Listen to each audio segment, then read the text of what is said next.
Welcome back to the Fire and Water Cooking Podcast. I'm Darren, I'm your host, and today we have a special guest, Mr. Dorian Wilson of Nise Technology.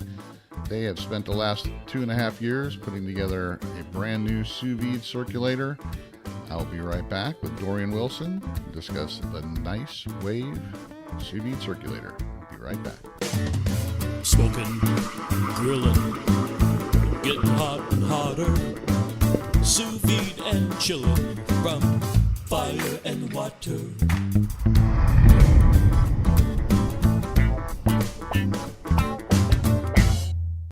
Hey all, this is Darren, and I want to take a minute to talk to you about Masterclass.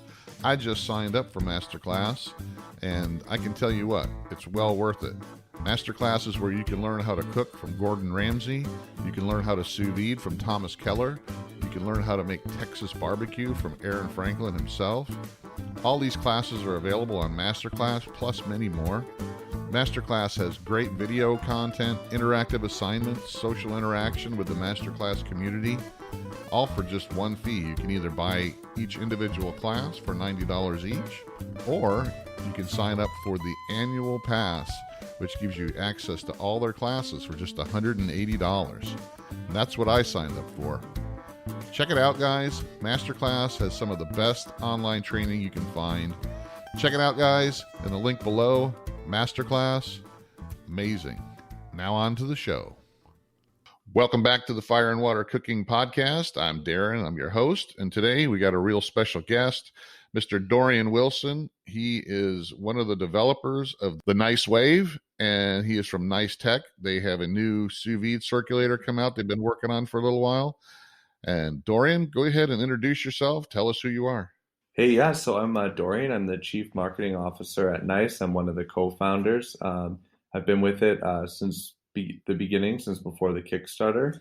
And I'm really happy to be on with you today. So how did you guys start this? So in case people don't know, the Nise Wave is a brand new, just actually getting launched this coming Monday for retail, but it's been around. They've been developing this sous vide circulator for the last couple of years. So how did you get involved in even thinking of starting a new sous vide circulator company from the ground up? Yeah, so to tell the story, we have to go back about 3 years. So it's the very beginning of 2017 at that point. And sous vide is picking up, but back then less people knew about it than they do now. So then I would say sous vide to someone and they wouldn't really know what I was talking about. I would always have to explain it. Now we've gotten a little further along on that one. But essentially, one of my good friends who I met through university, he went to China. And it was when he went to China that he met up with our third co-founder named Grant. Grant had been trying to create a sous vide circulator. And he wanted to sell it in China because he thought that there would be a market in China for sous vide because he had noticed it picking up in North America. So he'd been spending a lot of time developing this. And when my friend went to go work with him in China on like a scholarship, basically, he looked at its designs and he did some market research. And then he realized what we should really be doing is actually asking the customers what they want. So he scrapped basically what Grant was working on to sell sous vide in China.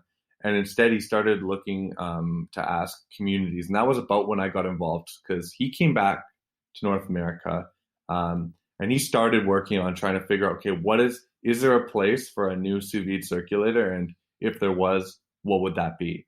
And we turned to a lot of the Facebook groups, a lot of the forums online, and we realized there was a lot that people were missing out on. And the way it was at that time was people were basically having to pick and choose from different circulators, certain key features, whether it be the power, whether it be the waterproofing, having buttons, and also Wi-Fi control. Those things, they were kind of having to choose one or the other. And that was what the community kept on saying.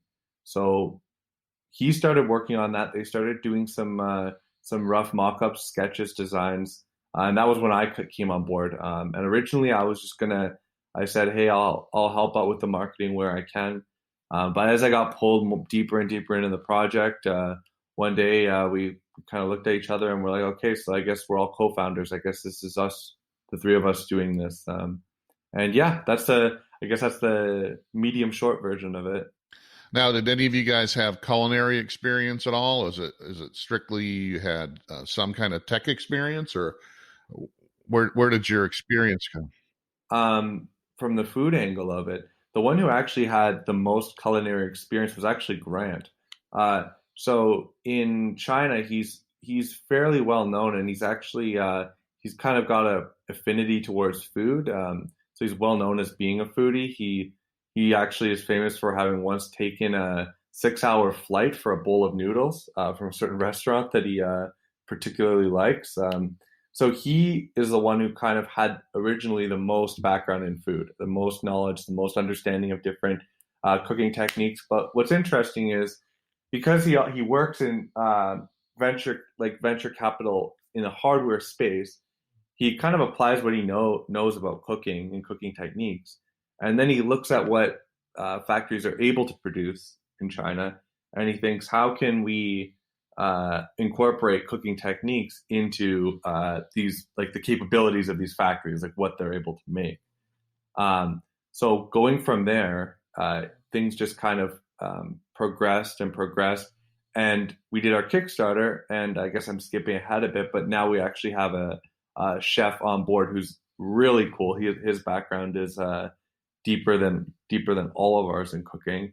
And he brings a really interesting perspective to all of our conversations. Now, when he was first, kicking around the idea and getting you guys involved, what circulators was he kind of comparing it to? Is it mostly the commercial type, like with Polyscience and VacMaster, or was he looking at some of the, like Anova, the ones that were just getting out there, Chef Steps and all that were still kind of probably, pretty new back then as well? Yeah, so what we really did was like we went to the communities, and at least with Rainer, right? When Rainer joined on and said to Grant, okay, like let's figure out what people really want. He looked at what we saw people were using the most, and then you would see things like the Anova, the Jewel. Those were kind of the major ones, and then there were a couple lower end sous vides that were kind of coming in at the bottom, but from looking at it, we saw that there was a pretty clear pattern where a lot of people were gravitating to the two big players, and then they were having to decide whether they wanted something that was like certified as water resistant, or whether they wanted something with a screen and buttons, right? And also Wi-Fi control. So we just realized that there was like a big gap.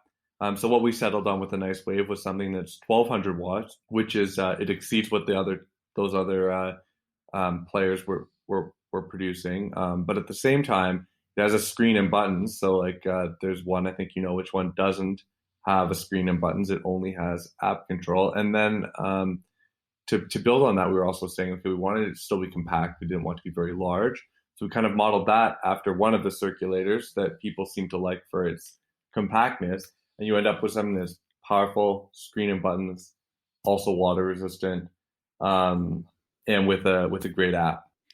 Now, did you guys look at any of the commercial type? Because that's one of the things that surprises me about the circulator industry. And I've had people on from VacMaster and Polyscience who produce commercial type units, and they don't really compete much in the overall consumer market. They strictly market to restaurants and the culinary industry. They don't really, even though they have them on Amazon, people can buy those type of units, but they don't, put the Wi-Fi app on there. They don't, their stuff is strictly, for commercial use. It's built to last a long time and run a lot of hours and have that power that you're talking about.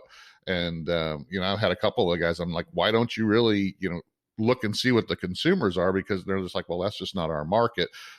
People will buy those, if they get really, really into it and they want to spend $600, $700, $800 on a sous vide circulator that doesn't have Wi-Fi. But it just surprises me that those guys who, especially with Polyscience, who's one of the innovators and one of the first ones that actually started making these, specifically for sous vide, because they had theirs that was for lab equipment, and kind of started started actually putting these together, they really never focused on the consumer side. It was always on the commercial types. Yeah, well, in business generally, like selling to businesses and selling to consumers, you're playing different ball games. So I don't blame them necessarily for if that's what they're comfortable with, like selling to businesses, selling to restaurants.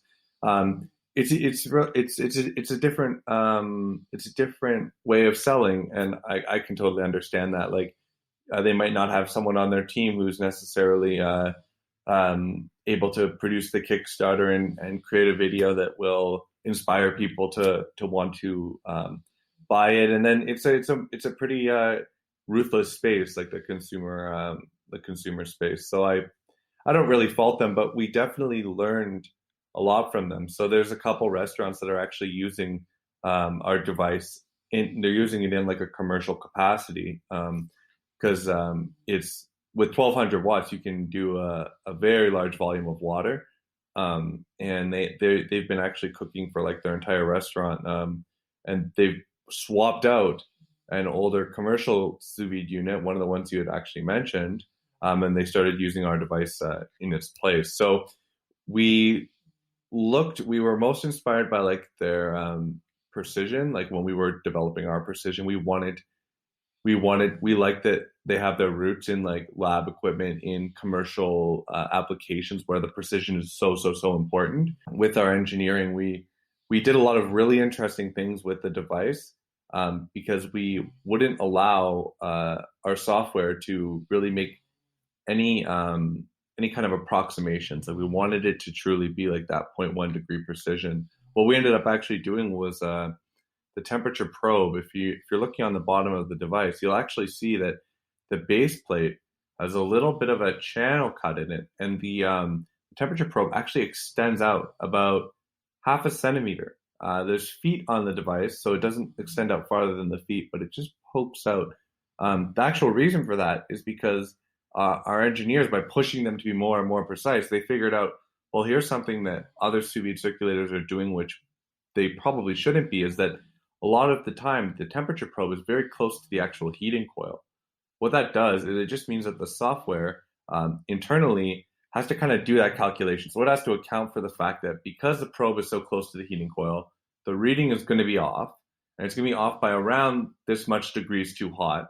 So if I'm trying to predict what the water is, I need to subtract X degrees, right? But that can become a little bit imprecise.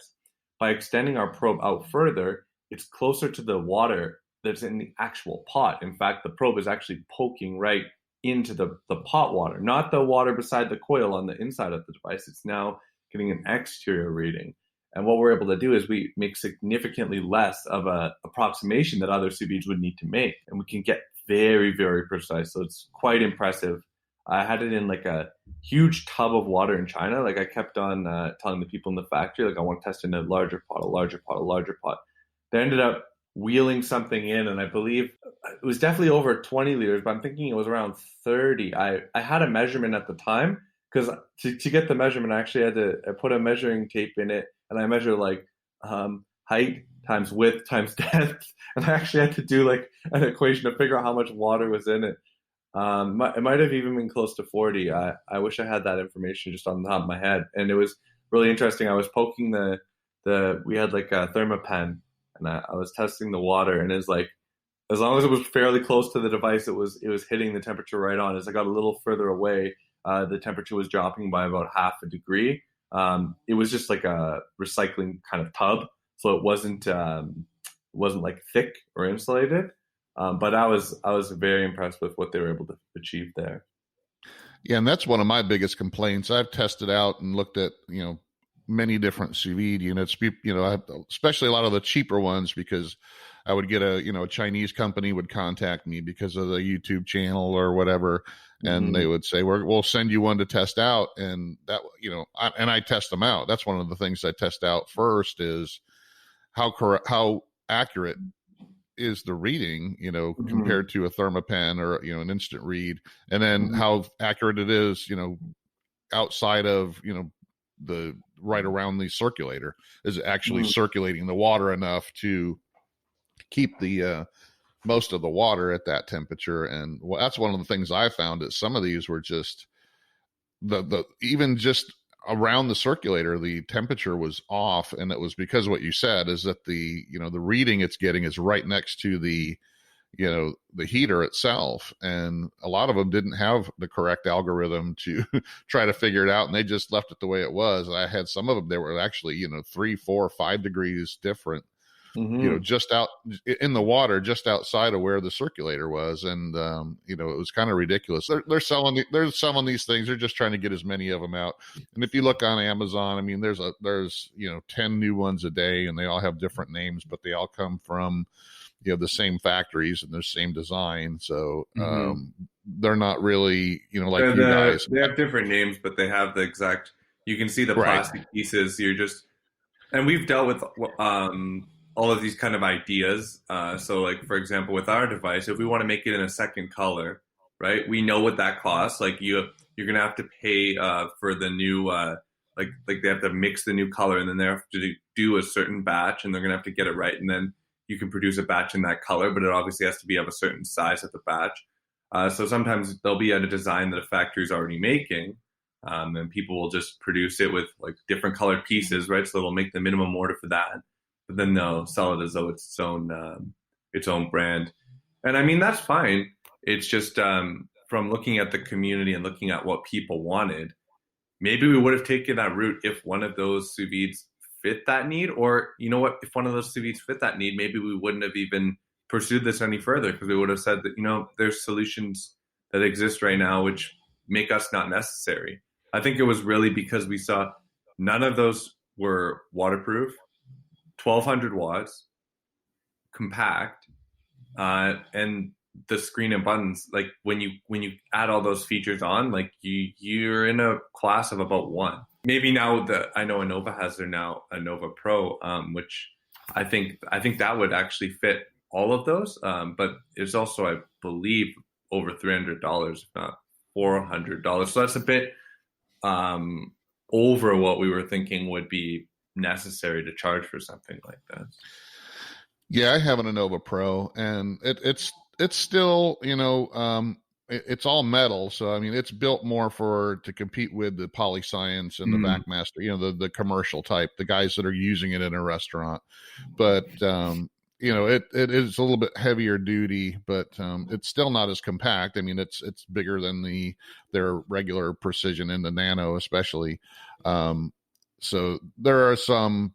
It does now start working with their app. It didn't initially work with their app, and now they've got it working with the app. And but like you said, the cost of it is a lot more because it is geared more towards the commercial customer, which I'm kind of glad that they did that. So I was talking about before, at least Innova is trying to get into that space on the commercial side. Yeah, well, I like what they've done too in Europe. So the Pro in Europe, because of the 220 volts, it actually is like a 1800 watt unit. That's pretty cool. That's something we would be interested to explore. That the fact that because they're limited by the 110 volts, like I'm assuming that's why they're not exceeding 1200 watts in the US. And I know there's actually also a law that you're not supposed to, and obviously I'm not the engineer on the team, but you can't exceed 1200 watts for an extended period of time on an appliance. So it could use it for a short period of time, but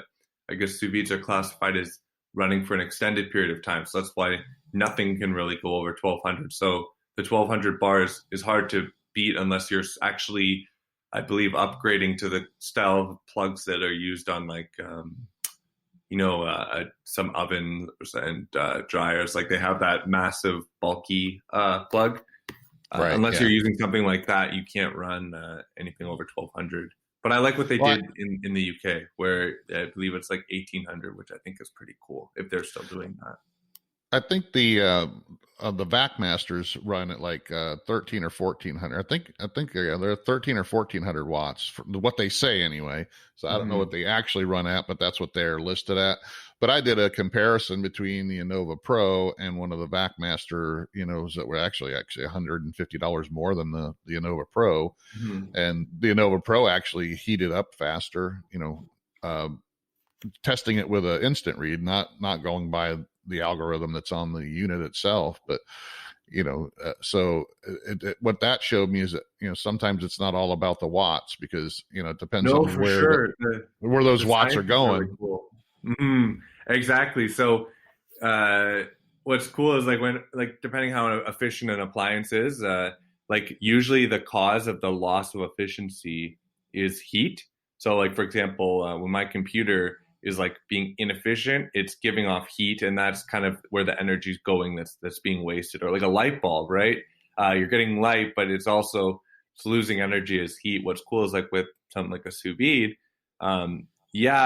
it's going to be transmitting all of that energy into heat one way or another. But if it's not circulating well, and that's why our pump, we actually spent time, we were calibrating it. So if you look if you look really closely, you'll notice that it doesn't point straight ahead. The pump is actually angled. So that angle is calibrated, the direction of the water flow, and it's based on what will send the water out, bringing it around the pot, and then bringing it back under the device. And that alone was a couple weeks of planning and redoing. And I think that is also really important. So yeah, your device might be high wattage, but if it's not circulating the water well, that heat isn't going to disperse as quickly through the water. The overall design too is really important as well. And like you said, that's one of the things you guys really considered, was the overall design of the unit as far as usability. And that's one of the things I found with some of these other units, is that the way they designed the shape of the unit is ridiculous. Some of them are square, and some of them are bulky. Even the VacMaster that's selling for $400 or $500. I know it's a commercial unit, but the thing, it weighs 5 pounds, and it's the oddest, weirdest shape in the world, that you have to get a custom lid made for it. That it looks nothing like any of the other. It's it's a really deterrent to a lot of people. Just it may be a better unit, but it's so oddball shaped, and it's big. If you look at ours, it's really it's really small. It's similar to a Jewel-ish size, and that's one way where it's when we look at the Pro, it's ours does take up a lot less space. So personally in my kitchen, that would, especially with where I'm staying in Europe right now, spaces here are a lot smaller. So I can really see now why size does matter, and having a smaller one could actually have its benefits. The compactness, originally it was one of our features and everyone wanted it. I didn't really see why though. It's something I've kind of really come to understand in the last even month of being here. Well, it's even when you're trying to cook in a smaller container. I did a test on them, in just a 12 quart container, so just a smaller container. But if you have a big unit that's taken up, 20% of the space in the container, and then you got one that's only taking up 5% of that space, you can put more food in there, or larger items, so yeah. I'm glad you guys thought of that. That's one of the, things, is that actual, how the thing looks and how it works with the unit, the containers that it's going to be using. Yeah, no, for sure. Our silicone sleeve is kind of cool. So it's the unit's designed to have a silicone sleeve, and you can actually switch out the color if you want to. But that it's got a little bit of squish to it, obviously not much, maybe about a half a millimeter of give when you grab it. And it's useful because when the device is hot, it seems like the silicone cools down faster. You can grab it, pick it up, and it's not quite as much of a heat transfer to your hand, so it's feels like you're not burning yourself as badly. Because I know you probably know how they can get quite hot. It's also grippy. Oh, yeah. But also with the lid, so we've been experimenting with container lids, and if you get the size right, and we're actually going to be working with some third parties, we're going to be producing a container with a lid. It can get a really tight, snug fit because of that silicone sleeve, which is kind of cool. Yeah, I mean that's important, especially when I do a lot of longer cooks. I mean, I know there's a lot of people out there, especially newbies, that just think you can do steaks and chicken breasts, mm-hmm. and that's the primarily, what they use it for. But I do a lot, especially with the barbecue side. I'll do a lot of just longer cooks of, 48, 36, 36, 48, 72 hours. Yeah. What's the longest cook you've done? Probably 72 hours. Since I've been doing it, I've found out, there's some of the longer times you don't really have to go if you adjust, since it is a precision cooking method, you can adjust your temperature 2 or 3 degrees and then it'll knock your time down some. Yeah. So, some things I started out doing, 48 hours or 72 hours, I've been able to knock back like a 48 hour to a 36 just by adjusting, the temperature, 1 or 2 degrees, not anything crazy, so, and still get a really good, result. So how long do you do if you're making like a chuck steak? So we have one in our app. It's 24 hours. Chuck steaks or chuck roast. Chuck roast is, one of my favorites as well, because, I just did one for, I think I did it for 28 hours at 136, and it still came out pretty close to medium rare, because it's on the higher end of medium rare. But what 136 is that's quite high. But what happens is on something that's like a chuck roast or even a ribeye steak, it has so much fat and connective tissue in it still, even though most it's, it allows you to have that fat render more. And it still does. It doesn't. And it doesn't overcook. So I mean, I don't cook, my ribeyes at 131. I cook them at 134 to 136, just because of that. And I've never, prime rib. Nobody ever says, it's not done. It's too done.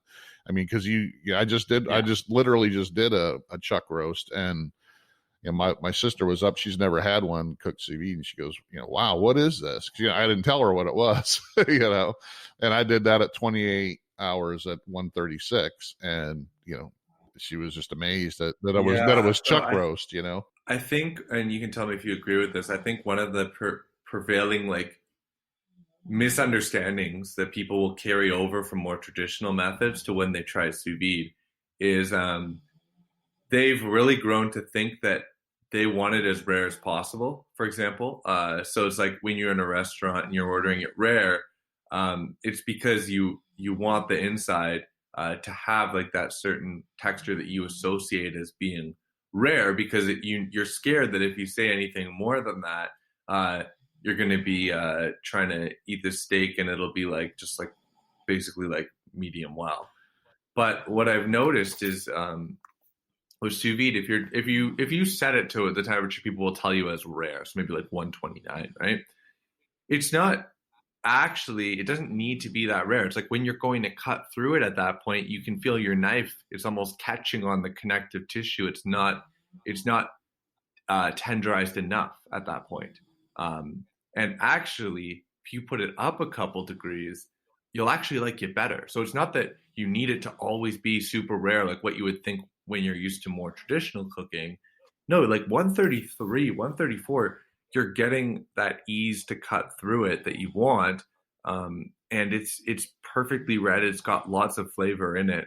And it doesn't need to be like that 129 that you might think. Do you see what I mean? Well, it's mostly too about being juicy, because people will always associate it, the longer it's cooked or the higher temperature, the more done it is, the drier it is. So that's what they'll say, especially the well done people. Oh, that thing is like shoe leather because it's all dried out and tough. Yeah. But that's what I try to tell people. Since you are, cooking it, sous videing it, you're cooking it. You don't need it to be super rare to get. You're at a precision temperature, so you get away from that whole trying to hit, throw a dart at a moving target. You can cook it to exactly the way you want to cook it. And it's going to come out juicy because it didn't overcook. It didn't, you're not cooking it with air. You're not cooking it at a lot higher temperature to try to hit that mark, and then it goes over. So that's what I've explained it so many times to older people who are used to traditional cooking. And a lot of times people will think that they really like it rare, but then you cook them something medium rare and sous vide, and they'll go, wow, this is just, so much better than I would have thought, because it is, they get that juiciness factor. And that's what it is. Cause they just think, if it's anything, higher than medium rare, it's going to be not juicy. And that's why I can cook, especially on those fattier cuts, I mean, even with like beef ribs and brisket, I like to cook those medium to medium rare, which you can't do on a smoker or braising. You got to cook it pretty much over 200 degrees internal for it to be tender. But with sous vide, you can take those tougher cuts and make them medium rare and so much juicier. But there is on those tougher cuts more, connective tissue and harder fat that you want it to render, and you still got to go just a little bit hotter than you would at like a fillet or something, because so that 134 to 136 is perfect for the fattier cuts, and still get a really good medium rare doneness on it. So when we first came to Germany, our chef on the team, he was actually teaching us how to do it just with a pan, no sous vide necessary, because we wanted to kind of get a bit of a grasp for that and see how close we could get to a sous vide result. And I've definitely gotten better. Like, I can't recreate what I can do with the sous vide. I've gotten closer, but still no. But I was going to say, I got like a dry aged steak, and I did it in the pan. I did it really hot with oil first, then lower the heat way down, like get rid of the oil. Then you add like the butter in, the garlic, the rosemary, and then you start basting it. And unfortunately, it just, like, I guess it was the size of it or the temperature setting on this specific cooktop. And it's a nice dry aged steak, but it was just that much too dry. Like, it was just too medium, to the point where I feel like when it loses the juice, you lose some of that flavor, if you know what I mean. Like, I wouldn't have even known it was dry aged if it was well done, if you kind of get what I'm saying. Exactly. Yeah. And like I said, that's to me, that's the biggest thing I try to explain to people is it's not like a George Foreman grill or an Instapot. It's a total method, and it's such a precision cooking method that there's a lot more variables to it that you can mess around with. It's not, I get people in the Facebook group, especially new people, come in and go, just tell me what time and temp for, this, it's like, the best way to tell you is here's a range, of, times and temps for what the doneness you want. And then you go experiment with those times and temps to figure out how you like it the best, because that's the beauty of sous vide cooking is you can, play around with it and play around with the times and temps and just see, it's good to have guidelines, that's why I like, with Jason Logsdon, a lot of his, times and temps, it's a range, for medium rare, here is a range, and then you can play around with it to see which range you like, so it may not be 131 for 3 hours for you. It may be 134 for 2.5 hours, and then that makes it perfect for you. But that's the beauty to sous vide for me. So, all right, well, let's take a little break right now, and then we'll come back on the other side, and we'll get down deep into the Kickstarter and what makes the Nise Wave so much better than some of the others that are on the market right now. All right, I'll be right back with Dorian Wilson from Nise Wave, Nice Tech. Hey, all, I want to introduce you to a company I just started working with, Fresh Jack's Organic Spices out of Jacksonville, Florida. They're a small, family-run company that's fast-growing. I've tried a bunch of their different seasoning blends and spices, and I can tell you they're all fresh, all organic. None of them contain artificial flavors or sweeteners. None of them have anti-caking agents or preservatives. They all taste like they were just made for you yesterday. Check them out, guys. They're on Amazon in the link below.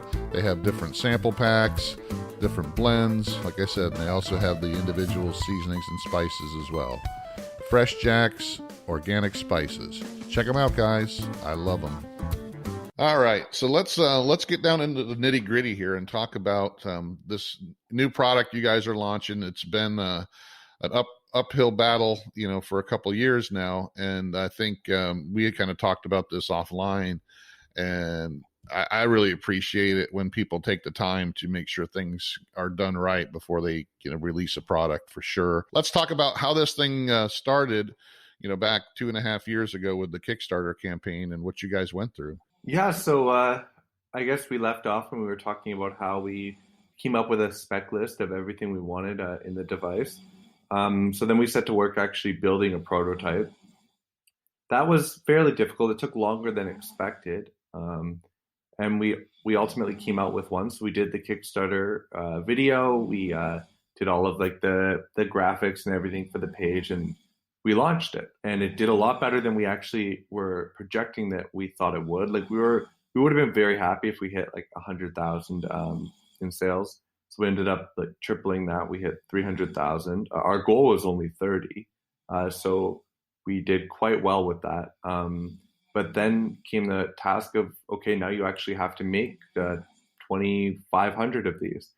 And something about manufacturing that I think maybe people don't always realize is that going from the prototype to then just mass producing it, there's a lot of steps in between where you're actually, it's called DFM. So it's designed for manufacturing. So basically you have to redesign your prototype and keep redesigning it so it can actually be mass produced. So basically, like, say for example, okay, your engineer used one component in here when he made the prototype. We can't source that on a mass scale. So we have to replace that. Oh, by replacing that, now this is compromised. Oh, so you're going to have to change the shell. So it's like, it becomes this iterative process of figuring out how to rebuild this prototype out of pieces which they can actually source on a mass scale. And whether they can or can't source it usually depends on who you're working with. So it's hard to get a lot of that done prior to actually kind of figuring out who you're going to build it with. So getting into that process, then they're going to want to create small batches of units, right? So they'll say, okay, we'll make 100 units, and then we'll measure the failure rate on them, and we'll throw them out. But we're still going to charge you for those 100 units. So when you have a Kickstarter, though, you're supposed to be using that money to get up and running and then also deliver units to people. But we don't want to deliver those 100 units, which they're saying like, oh yeah, they might break. Like, we don't know, right?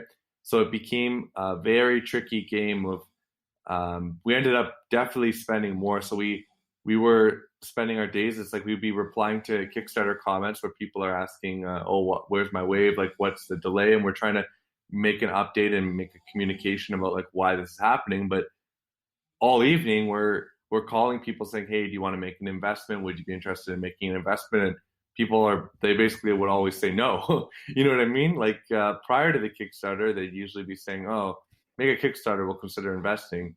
After the Kickstarter, it becomes, okay, let's see you deliver, let's see you get some retail sales, and then we'll consider it. So it was a very tight situation for sure. Like we basically made a decision pretty early on that we wouldn't pay anyone on the team, just because we did some research and we found when most Kickstarters fail, that's because they ran out of money. And one of the first places we realized we could cut would be, okay, well, what are we taking out of it, right? So we cut that down, and that helped a lot. And that's, to be honest, that's probably why we're still here today, and why we're now getting ready to launch on Amazon, and we have a inventory in Amazon ready to go. So I think it worked out for the best for sure, but it was definitely a stressful time. I'll definitely say. Well, yeah, and I don't think a lot of people understand. You know, like you were saying, you're developing something from scratch. And especially with a sous vide unit, it's something that, there's a lot to it.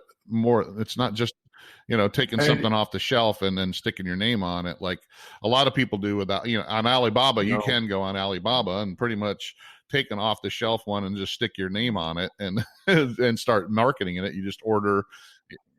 No, yeah, you can. And so they've already done all the DFM, right? They've already done the design for manufacture, which is why they'll just sell you, and they just say, okay, buy a minimum number of units and we'll sell it to you. And if you spend a little more, they'll even let you change the color, right? Because they can factor in the cost to mix. It's just like some compounds, some like resins that they're mixing together, and then they're injection molding them.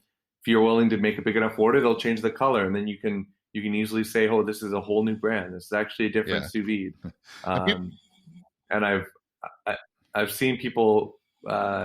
They'll buy like multiple sous vides, and some of them it's like you can tell it's the same sous vide. It's just a different brand. And if they were buying it to get a variety and see which one they like better, personally, like my opinion would be like, other than the color, I'm not sure what else is different on them. Right. You know what I mean, right? Just because I understand kind of how it's working on the. And a lot of times you'll see that like with the the celebrity chef, branded stuff like, Emeril Lagasse, which I love Emeril Lagasse, but he sticks his name on just about anything anymore. And it's not something he designed. It's something that they're like, hey, Emeril, we're going to put your name on this. And here's a check. And he's like, yeah, okay, no problem. He doesn't look at the design. He doesn't look at the features, it's just, and it's not, he's not the only one. I mean, I've seen, Curtis, whatever his name is, and Guy Fieri. I mean, they all stick their names on stuff and don't really care about the quality or anything like that. They just market it, and it's just like you said, it's the same. You can go on Alibaba and see that same sous vide, and if you want to invest, $8,000 to buy a half of a pallet full of them, you can do whatever you want with it, and there you go. But to sit there and take something and totally redesign it and start from scratch, I mean, it's a lot harder, and there's a lot more to it.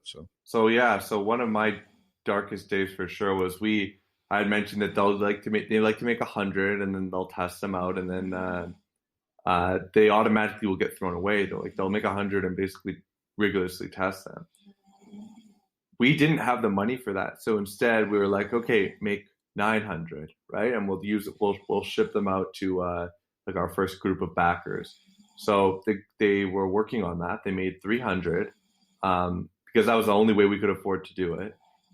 They made 300 of them. We shipped them, and we shipped some to ourselves too. We shipped 10 to ourselves.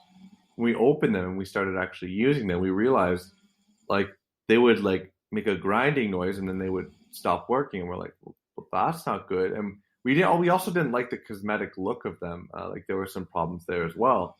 Like we were calling Grant and we're like, hey, like we don't think like the finish looks like it's complete on them. So we're like, pull it, like stop producing them. So what we did was the ones we had already made, we sent them out to some of our backers. We asked, would you like to be an alpha tester instead? So we've already had to pay for these. So we're like, let's at least get some use out of them. People tested them.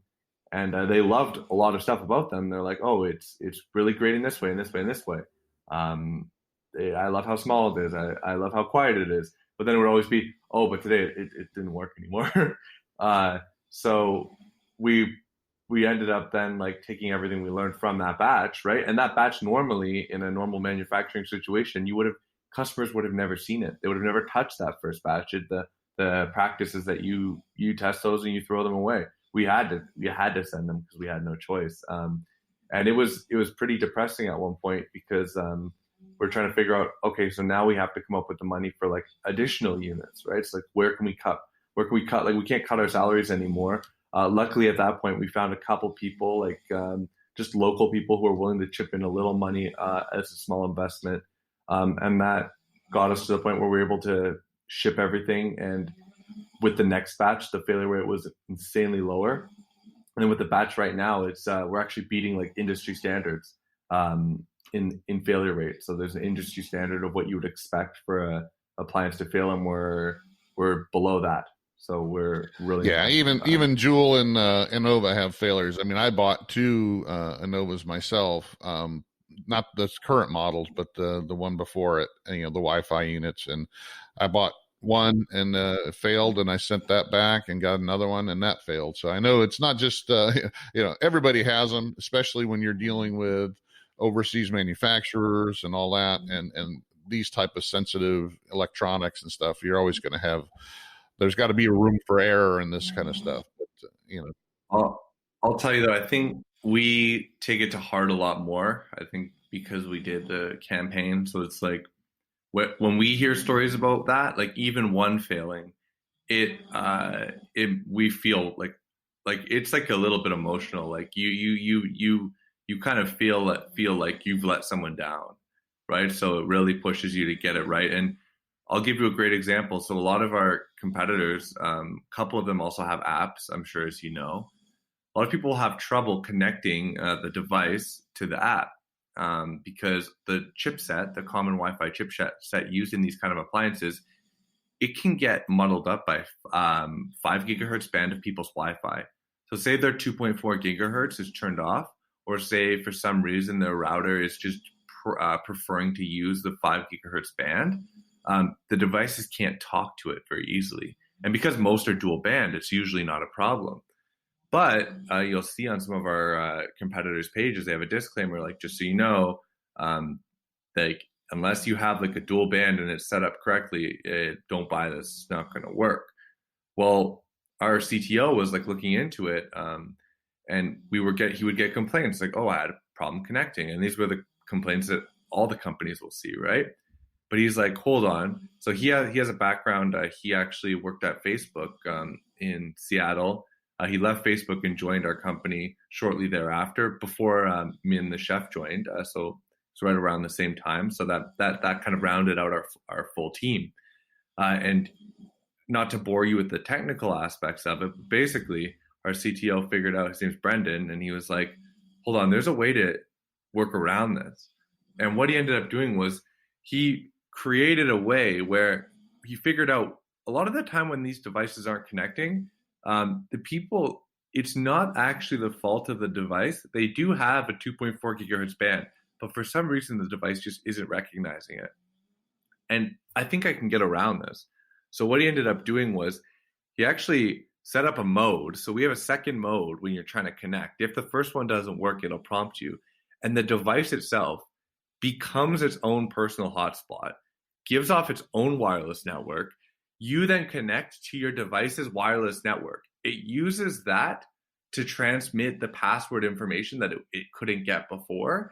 Then it turns off its own wireless network and it properly reconnects to your own home network. So it's like, it's only because I think we take these things so personally that when he heard about the fact that people were having this problem, instead of just being like, oh, well, I guess that's just a problem, he was like, how can I fix this, you know? Yeah. And I know that issue is big with the people that buy the Google, whole home internet, router things, because it won't let you rename it. It only names the one network. And it combines, like you said, the 5G and the 2.4. So you're like, you can't, like my normal router, it's got two bands and they're separate, and I can tell it to use the slower one. But on the Google one, I mean, that's where I see a lot of people have it. It's only one network. So these, type of, and it's on grills too, these new pellet grills and the temperature controllers that hook up even to the charcoal grills. They all use the lower band, and they can't work if there's not a separate name. Same for that network, And sometimes there's no rhyme or reason to it. So it's just, for some reason, although you have a dual band, you have a 2.4 and a 5 gigahertz, for some reason the device, like the router, isn't transmitting the 2.4 like as a lead. It's just like maybe it just patches it in every so often, and it's really relying more on the 5G. But it could still connect if the device could just get the login information, right? And that's where this interesting method, which he calls direct mode, is where the device actually creates its own Wi-Fi network. It's like, that's an interesting workaround, but I don't think many other companies would have necessarily come out with it. But for us, it's like, you get those complaints rolling in, and maybe at another company there's someone who answers those, but here that's us, right? So when I was saying it could get depressing, like during the darkest days of trying to get through and get it developed, it's because like you can't hide. You know what I mean? If you're having trouble, and the funniest part is like these are normal parts of manufacturing. So now that we're a little older and a little wiser, if we were to do this again, if I was talking to someone through it and they're like, oh no, like units are failing, I would say, yeah, the first 100, you usually have a lot of fails. That's how DFM works. You're figuring out what works and what doesn't, right? No one was there to really say that to us necessarily. So it was really difficult. But to be at the point we're at now, and like when we read the positive comments we're getting now, they feel that much better. People are saying, oh, I'm retiring all my other Sous Vide circulators. This one works better. And that's what we're working on with the app too. Like we have some big plans with the app that we've been working on recently. And we think we can make it into an app that's not just like the best app to control a sous vide, but we really think that it can be the best app for the kitchen in general. helping more people become so much better in the kitchen. Now, I want to talk about that too, because when you guys first put this, that launched the Kickstarter, there were some things that you kind of had used as the marketing for it, like the adaptive temperature system and some of the ice packs. Yeah. So you don't have that stuff right now, even though you're doing the retail launch. So how is that stuff coming along? So with the retail launch, we'll be able to cash flow, so we'll have money coming in. And that really frees us up, and we're going to be bringing on a second developer. So for the adaptive temperature system, it's so cool. Like I could talk about that for hours itself. We have all the data already, actually. So we have the database. We've built it out completely. It's really just about connecting that back-end code to the front end of the app. But what it allows you to do is it takes into account the specific attributes of the way that the protein in that specific meal will denature over time. So whether it's a chuck or whether it's a strip loin or a chicken breast, and it can actually figure out because the breakdown of the texture is influenced by the temperature the device is set to. We can actually modulate that over a 4-hour period. And instead of keeping it at a flat temperature of, like, say, for example, it's 165, right? We can actually drop your chicken breast down for a holding period in the middle of the cooking cycle to a lower temperature. And that chicken breast will retain much more of the texture than it would have if it was just at that 165 for 4 hours, right? So by doing that with an algorithm, instead of the user having to, okay, hold on, my chicken breast has been cooking, and based on the weight and everything, it's been cooking for an hour, so now it's reached temperature. Now I'm going to drop it down. Okay, now I'm going to bring it back up because I'm about ready to eat. It just takes care of all of that on the back end. And when it's dropping into a safe holding zone, it's still a safe cooking temperature. It's just like, below what the doneness you like is, if you kind of understand what I'm saying. And I especially can see that on the longer cooks or something like where you are starting it in the morning, and it should be an 8-hour cook, which would put you getting it home, and then something happens, you get stuck in traffic, and you really don't want it to go 10 hours because it's something that where you really don't want it to get mushy. So you can delay it. And it won't turn off the sous vide because that would ruin your food, obviously, because you cannot let it get too low and it can't get into those danger zones. But there's a lot of room to do some meaningful improvement. Where say someone like you and you're cooking your rib steak and it's 136, right?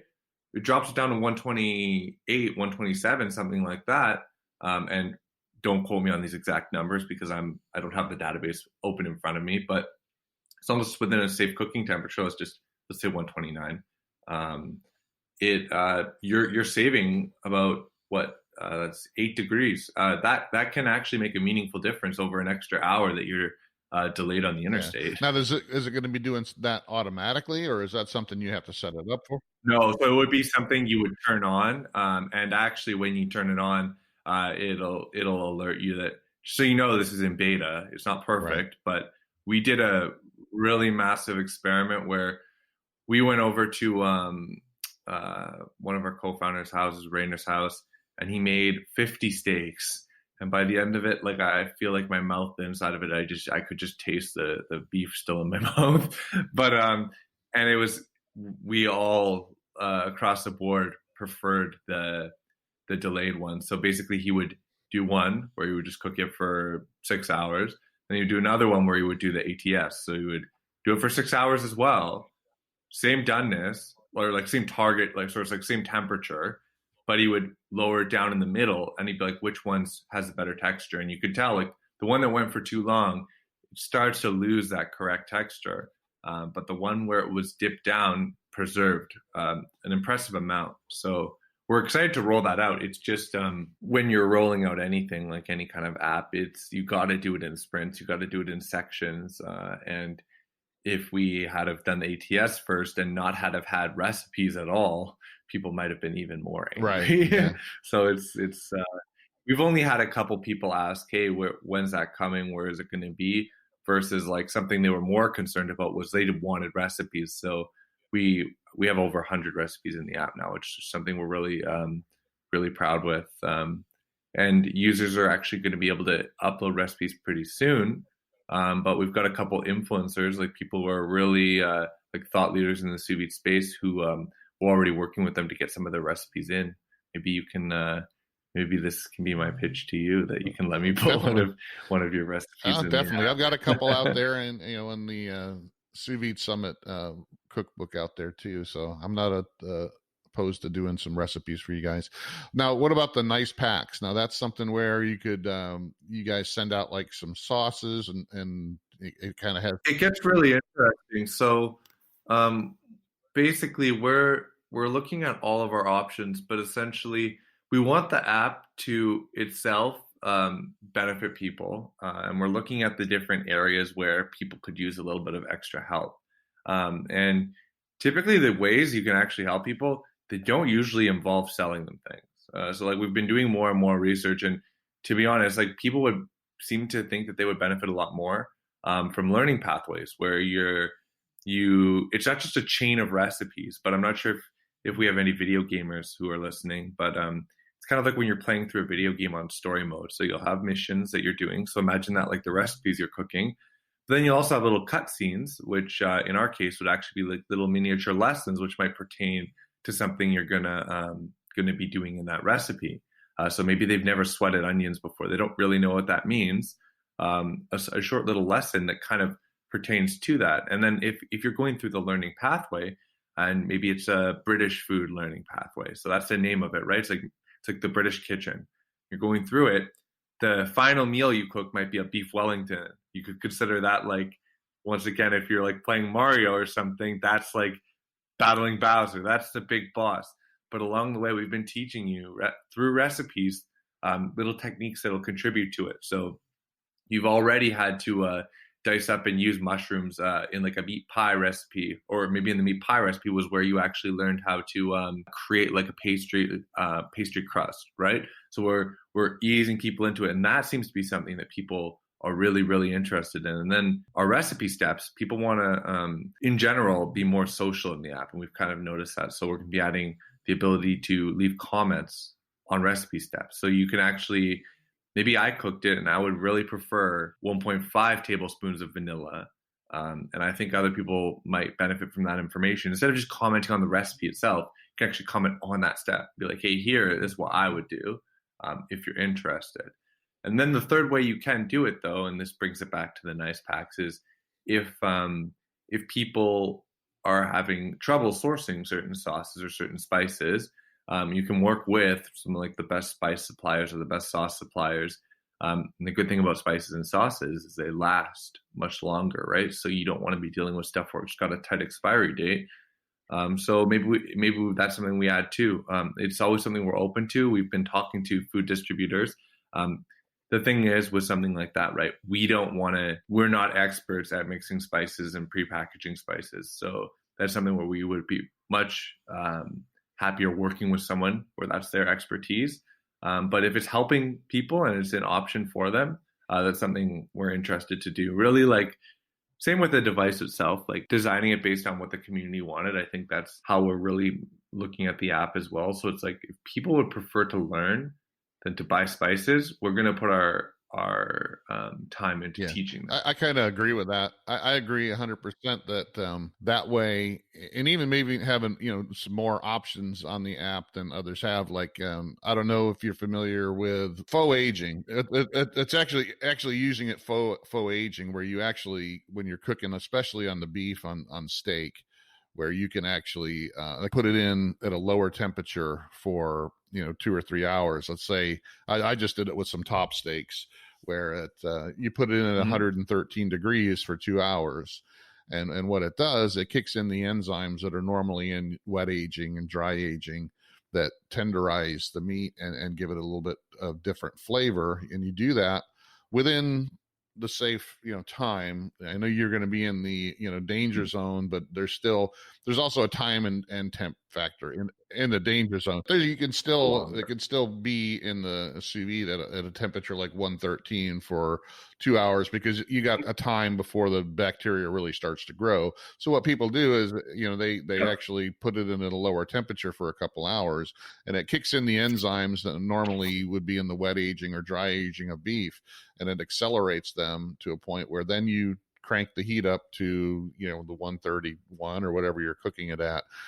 And I would say it's more similar to wet aging, beef. So that's what that does. That's what, so that's, maybe a feature you guys could add and incorporate it into your ATS type system, is that, hey, if you want to faux age your steak, it'll automatically, run it at 113 or whatever degrees for this amount of time, and then it'll kick it up to whatever you want. So that's just a thought. And I mean, like I said, that's some of the things that sous vide can do. No, I agree. And I also think even commenting on recipe steps, so even maybe if it's not a unique app feature, there's hundreds of people with interesting inputs, right? So if people could comment on certain steps of something, like I can't wait to see the ribeye recipe, right? And then it comes to the searing step, and it's explaining like, okay, you can add like garlic in with the butter when you baste it. And I want to see what people suggest, because I've seen some really cool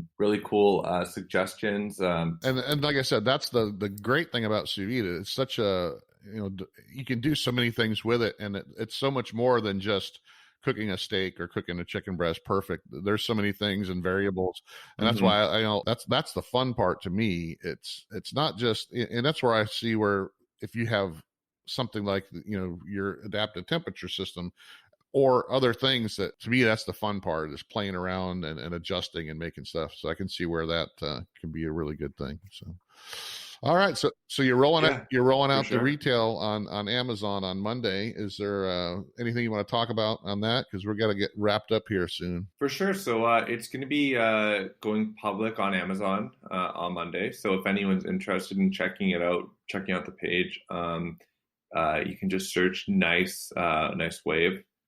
So we spell nice. I'll have a link in the description below too. So we'll make sure that people can get access to hooking up to it. Amazing. Yeah. And I think the other thing you should keep in mind is we're always here for you. So if you have any questions, concerns, anything about the device, I reply to people personally a lot of the time on this kind of stuff. So one of us is going to be here for you if you ever have any questions.